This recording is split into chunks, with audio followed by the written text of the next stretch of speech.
everyone. Welcome to 10-Minute English with May. And today we're going to talk about another part of speech, which is conjunction.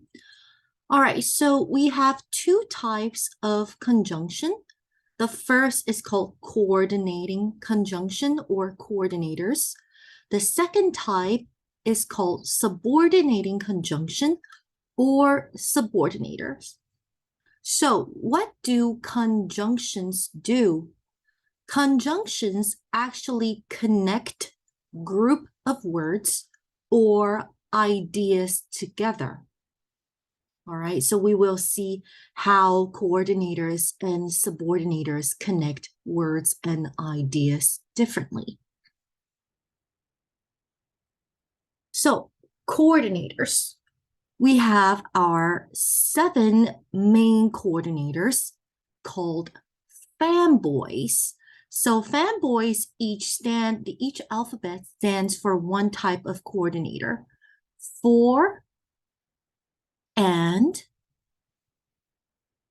nor, but, or, yet, so. All right, so you can see that we call them fanboys, so it's easier to memorize the 7 different coordinators. So what coordinators do is that they connect equally important ideas.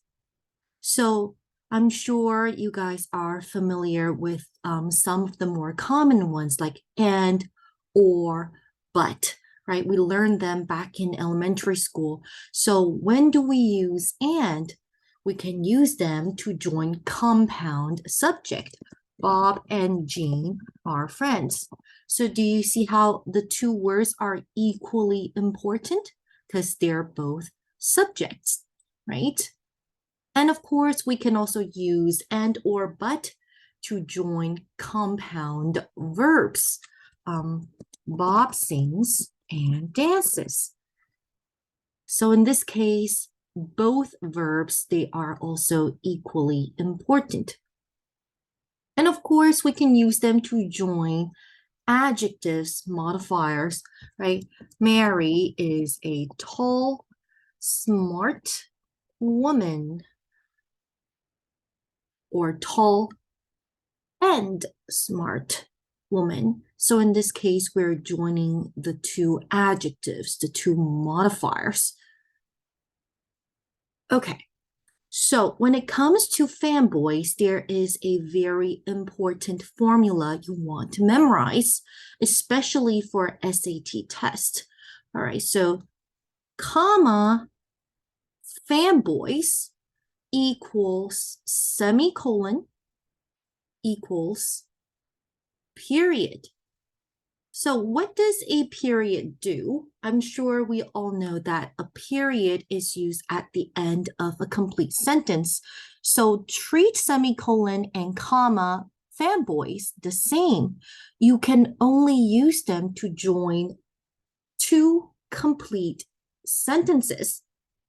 Okay, so take a look at the first example. Laureen will be here, but she will be late. So do you see how there is a comma before our but, comma, fanboys? So Laureen will be our subject verb. That is a complete sentence. She will be late. She will be. That's another complete sentence, right? Whereas when you compare it with the second example, you should sing or dance, you can see the or here without the comma. Why? Because in this case, we're joining compound verb. All right, so when you're not joining complete sentences, do not add comma before your fanboys unless, so not add commas when joining nouns, verbs, adjectives, unless you have a list of 3 or more items. So what does that mean? It means that today, if I want to have compound verb, but I have 3 verbs. So in this case, you should maybe juggle comma, sing, comma, or dance. So in this case, it would work because you have three verbs, right?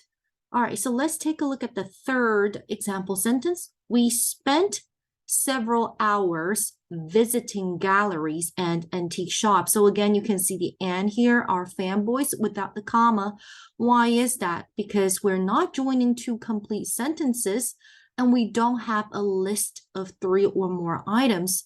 Instead, we have two nouns, right? Galleries and antique shops. All right. Okay. So we will continue talking about our fanboys when we are discussing compound sentences.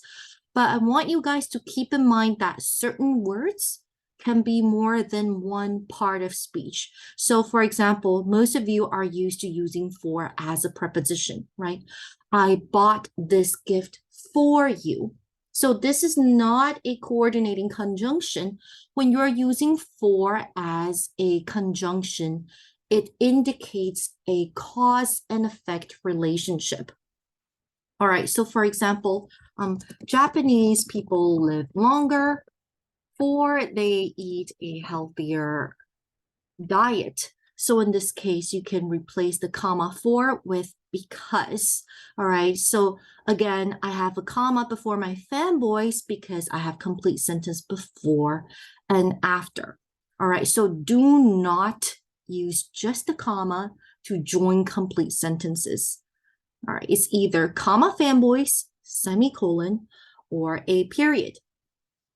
All right, so another type of coordinator is called paired conjunction because they come in pairs, like both and, not only but also. So this is very important. Some students write not only and also. That is incorrect. It's always but also. And the also is optional. So sometimes it can be omitted, but you do need the but.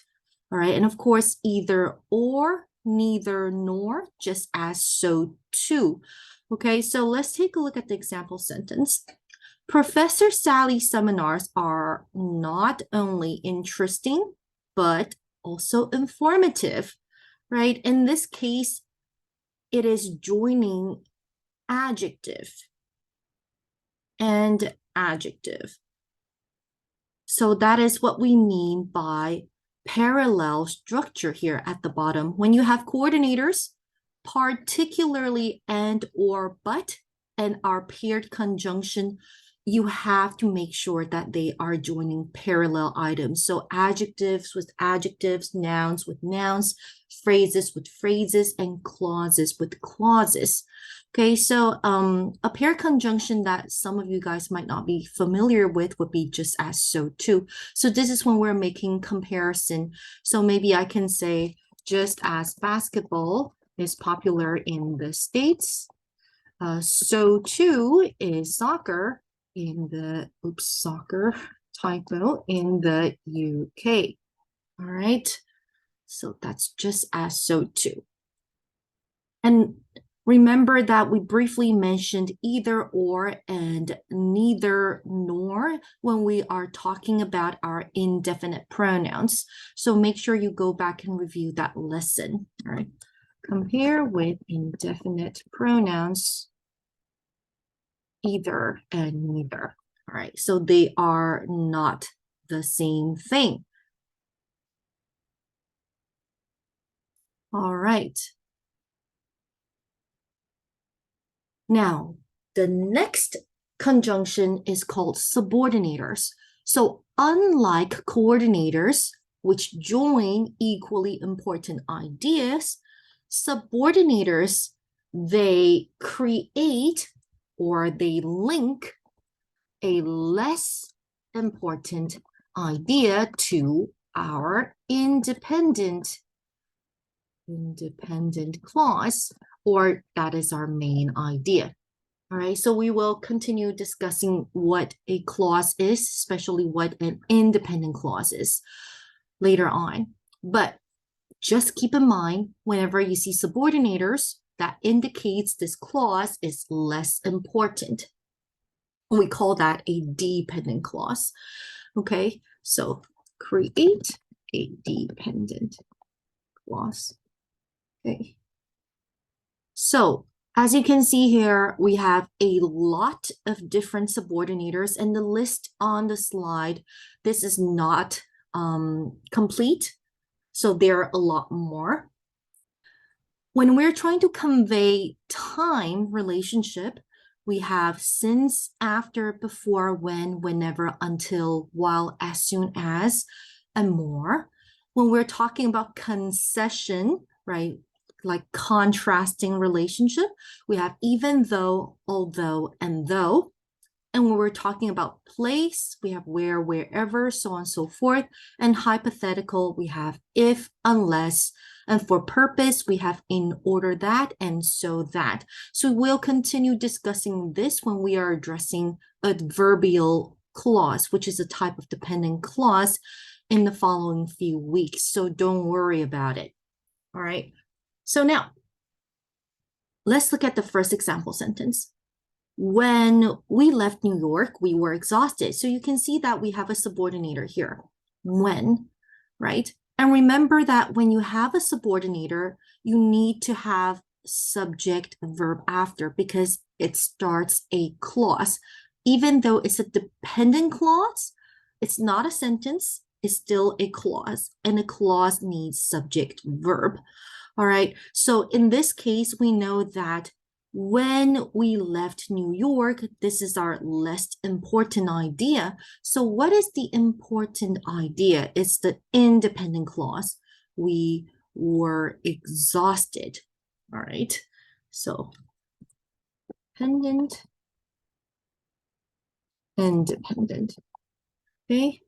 And looking at the second example, Aunt Noreen will call you if she can come on Sunday. So in this case, we also have if as the subordinator, right? This is a hypothetical.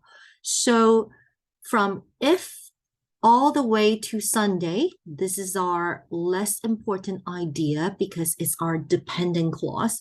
And our independent clause is Aunt Noreen will call you, right? So unlike the first example, we first have independent and then dependent.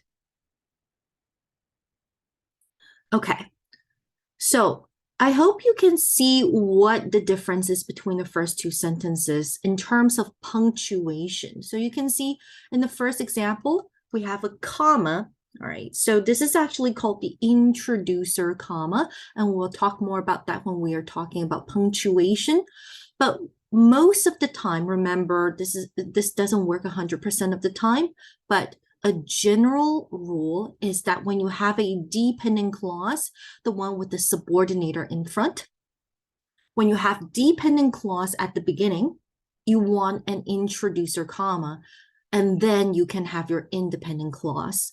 Whereas when you have independent clause in the beginning and dependent clause after, you don't want the comma here.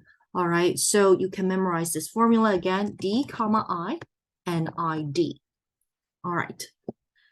So before we finish, I want to talk about one of the most common mistakes I've seen in students' paper, especially Chinese-speaking students. All right, so you can see, even though this is our subordinator, right, even though this is a concession, so even though John didn't study, but he still passed the test.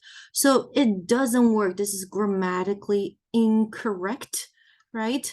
Because even though is a subordinator, and that means here you have a dependent clause, right? I'm going to write D. And a dependent clause is not a sentence, even though it does have subject verb. And as we've established in the previous slide, comma, fanboys equals semicolon equals period. So since the dependent clause is not a sentence, you cannot use comma fanboys. You are creating a fragment. All right, so the way we can modify this is we can cross out this but, the fanboys, and then we can have a dependent clause, our introducer, comma, followed by our independent clause, and that would be a complete sentence. We call this a complex sentence. Okay, so this is something we'll discuss later on as well. Okay, so just keep in mind that when you have a coordinators, you're joining parallel or equally important ideas. Whereas when you have subordinators, it means that you have a less important idea that is a dependent clause and you need to join it to an independent clause for it to be a complete sentence, a complex sentence. Okay, and that's it for today. See you next time. Bye-bye.